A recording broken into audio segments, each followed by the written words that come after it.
చెప్పండి.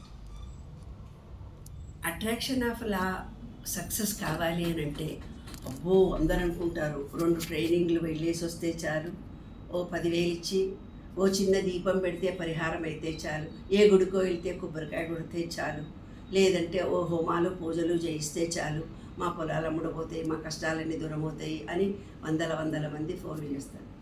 ఏ కర్మ అయితే మీరున్న ప్రస్తుత పరిస్థితుల్లో ఆర్థికమైన ఇబ్బందులు ఉన్నాయా, శారీరకమైన రుగ్మతలు ఉన్నాయా, లేదంటే ఈ రిలేషన్షిప్లో ఇబ్బందులు ఉన్నాయా, మాటకు విలువ లేకుండా ఉందా, మీకంటూ ఒక అనుకున్న పదవి రాలేదా, ఉద్యోగం, ఇవన్నీ కూడా ఇవాళ మీరు అనుభవిస్తున్నది ఏదైతే ఉందో, ఒక రాయిని ఒక బాల్ను గోడకేసి కొడితే అది వెనక్కి వస్తుంది.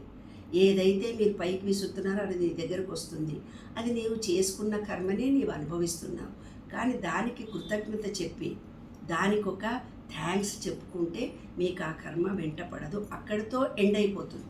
అంటే ఉదాహరణ చెప్తాను. నేను ఒక పార్ట్నర్తో మీరు బిజినెస్ చేశారు, కానీ ఏం చేశాడు అతను, నిన్ను రోడ్డు మీద పెట్టేసి డబ్బంతా దుబ్బేసుకొని నిన్ను అవమానించి నీ వల్లనే అతను చెడిపోయానని అందరెదురుగా తిట్టాడు. లేదు ఒక బాసే నువ్వు తప్పు చేశావని అందరెదురుగా తిట్టి పంపించాడు.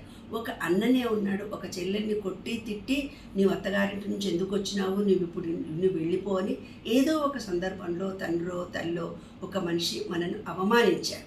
అవమానించిన వ్యక్తిని మనమేం చేస్తాము, ఈ వీడి వల్లనే అనుకో జీవితం అంతా ఆ బాధను ఎక్స్ప్రెస్ చేయగలిగితే చేస్తాము, చేయకపోతే మనసులో పెట్టుకున్నప్పుడు అది క్యాన్సర్ కణాలుగా మన శరీరంలో నుంచి బయటకు వస్తుంది.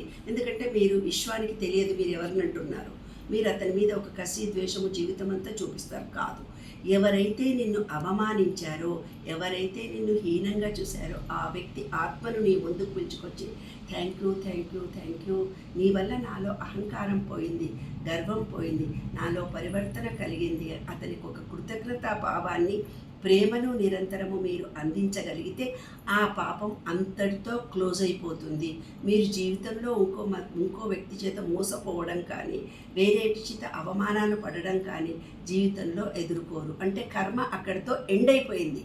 అంటే మీరు కర్మను పూర్తిగా నివృత్తి చేసుకునే అతి సులభమైన మార్గం ఇది. ఓకే.